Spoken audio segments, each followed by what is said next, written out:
Hey everyone, welcome back to the channel. Today we're diving deep into some truly mind-blowing revelations that are shaking up the world of UAP disclosure. As many of you may already know, this topic is a fascinating one for me.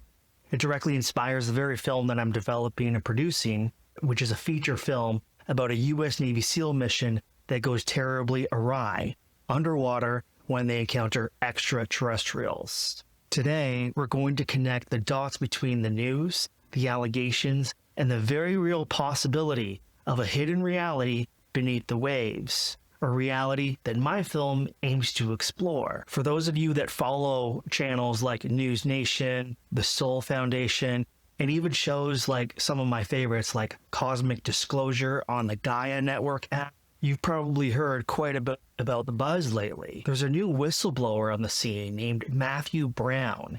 In his recent 3-hour interview with investigative journalists George Knapp and Jeremy Corbell is packed with explosive allegations that could rewrite history. I've watched all 3 parts, and believe me, there's a lot to unpack. Matthew Brown, for the record, is the intelligence whistleblower who authored the Immaculate Constellation report, a document so significant that it was actually read into congressional record on Capitol Hill in November 2024. According to Brown, it's an unacknowledged special access program, or a USAP, so secretive it's considered unacknowledged even within the intelligence community. Its alleged purpose is to isolate and suppress high-quality video, imagery, and other data of unidentified anomalous phenomenon, essentially keeping the information out of normal military and intelligence reporting channels. So Brown recounts his own experience discovering the reports about Immaculate Constellation while working at the Pentagon and looking through Pentagon servers, which is part of his job. When he brought it to his boss, he was told to delete it and never talk about it again. And according to him, that's not the way protocols are supposed to go about when there's a leak or a spillover from one department to another. For people who work in the Pentagon, when they're exposed to something that they're not supposed to see, they're supposed to cover their tracks and make it known to their boss and report it. And there's an entire protocol set in place where it goes through this process, and there's a lot of signatures that they have to do and a lot of paperwork. So Brown essentially wanted to cover his tracks. So he went to his boss's boss at the Pentagon, and he was shuffled into a meeting with a Special Access Program control officer who simply dismissed it as a joke. No record, no signature, no paperwork, just a quick dismissal. Out of the room, he's told to leave. So for him, that was really weird because that's the only time in the intelligence community where they handle a situation like that where everything is off the record and they never put it on books, they never put it on paperwork, they never discuss it. It's like this culture of secrecy that he's referring to at the Pentagon regarding this issue. So this culture of secrecy isn't just about cover-ups. Brown also alleges that he read transcripts of the former director of the government of UAP Analysis Office, which is called AARO, briefing key members of the Senate intelligence community. And here's where things get really interesting. According to Brown, then Vice Chairman of the Senate Intelligence Committee and current Secretary of State today, and acting National Security Advisor Marco Rubio asked, and I quote, "What the hell is the executive branch doing? Have they been running this program for 80 years without congressional oversight?" So Secretary of State Marco Rubio has made similar comments like this before live on News Nation, stating that Congress has been paying for it and probably for a very long time. So let that sink in for a second, because what Brown is essentially saying is that the current Secretary of State is essentially pointing out that these legacy UAP programs like Immaculate Constellation and alleged craft retrieval programs are operating completely illegally because they've been running without congressional oversight. And if these programs are illegal, then all of their contracts and their NDAs are also by extension void and illegal. Because you can't have an illegal operation and then use the laws of the land to enforce that secrecy in its contracts and NDAs. It just doesn't work that way. This brings us to another damning allegation that Brand mentions. He recounts being in USDI and reading a transcript of an official briefing where Sean Kirkpatrick was briefing Senator Rubio, Warren, and Gillibrand on the results of his congressional mandated AARO report. Brown's direct quote was, "I had inside knowledge into the deception of our government by members of our intelligence community." He alleges that Sean Kirkpatrick distorted the truth and revealed absolutely nothing. And this is a crucial point, highlighting the potential pattern of deception by those in power when it comes to UAP information, even to their own oversight people. Brown also mentions that there is a program called the Sentient program in the NRO. He describes it as a system that doesn't require a massive human workforce to sanitize and compartmentalize all the information within the intelligence community. So it sounds like what he's saying is that there's an AI system that exists that's siphoning off data, ensuring that only cleared information reaches specific individuals, even within all of the US intelligence agencies. So essentially, it's like a black box where data is ingested into the black box and a product is spit out, and it spits out only what the viewer is cleared to see and what they need to know. It's essentially keeping the entire intelligence community in a place where they don't see the full picture of what's going on with the UAP issue. So here's where it gets really interesting though. Brown recounts a collection incident that took place in the Pacific. The subject was several Russian naval vessels in the middle of the ocean at night.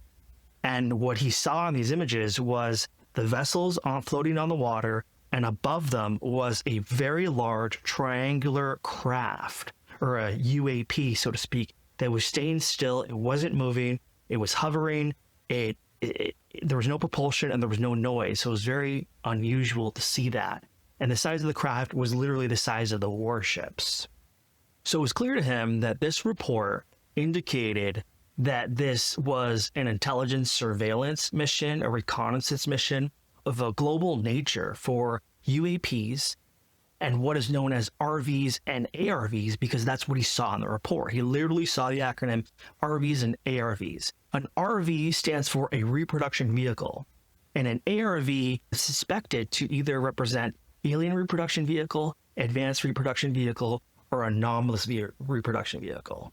Now, the concept of reproduction vehicles, RVs, and advanced or alien reproduction vehicles, ARVs, is particularly fascinating here because, as Michael Brown described, these terms imply something truly profound, that some of these legacy craft retrieval programs that are speculated to exist and have existed for decades haven't just retrieved unidentified craft from non-human intelligence, but have actually reverse engineered them.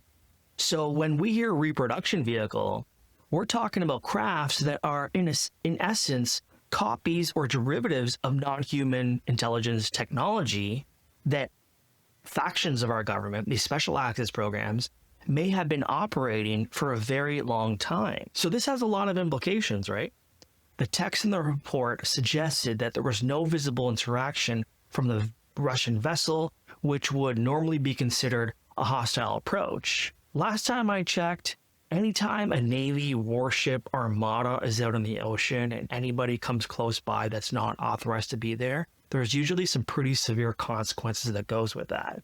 And what this report is saying is that there was zero reaction from the Russian naval vessels, almost as if this mission that this Russian Navy armada was on was there either to collect information on this craft or to interact with this technology. That's what he's implying in this report, and that's what he gathered from this report. For those of you who follow my channel, you know that I've been pouring my heart and soul into developing and producing this feature film about a U.S. Navy SEAL mission that goes terrifyingly awry in an underwater environment. We're not just talking about deep ocean trenches, we're talking about a world of unknown possibilities beneath the waves that we have no idea about. Imagine a U.S. Navy SEAL mission, not just any mission, but a deep one, underwater in the darkness, using a brand new dry combat submersible that was just commissioned by the U.S. Navy after decades of development, where human technology is pushed to its limits. So we're using a practical set to shoot the inside of the film. 95% of it will be shot on a practical set. And the exterior of the world outside of the set is being done in Unreal Engine. We're building intricate and really well-detailed practical environments within Unreal Engine of this underwater world. There's a scene behind me right here that I've been working on recently. It's a massive undertaking, a passion project of mine, but it's fueled by the very mysteries we're discussing today. So the fight that Matthew Brown had to go through to get this information into the public domain, as Jeremy Corbell pointed out, was immense. The attempts to force the whistleblowers into a skiff where everything in the skiff could be classified and then silenced permanently are absolutely chilling, to say the least. This underscores the desperate lengths that some go to maintain this secrecy even today. Matthew Brown's testimony is a step forward, pulling back the curtain on programs like Immaculate Constellation and changing the narrative put forth by figures like Sean Kirkpatrick. As I continue to develop my film, exploring the very real possibilities of USOs and UAP encounters underwater, I'll be sharing every step of the journey with you, from Unreal Engine tutorials to further breakdowns of these incredible disclosures. This isn't just about making a movie.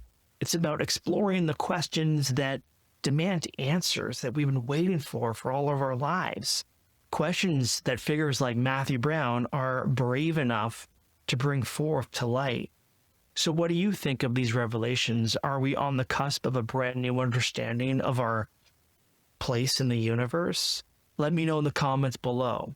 Don't forget to like this video and subscribe for more updates on my upcoming film and development, and hit that notification bell so that you don't miss the next deep dive into the unknown.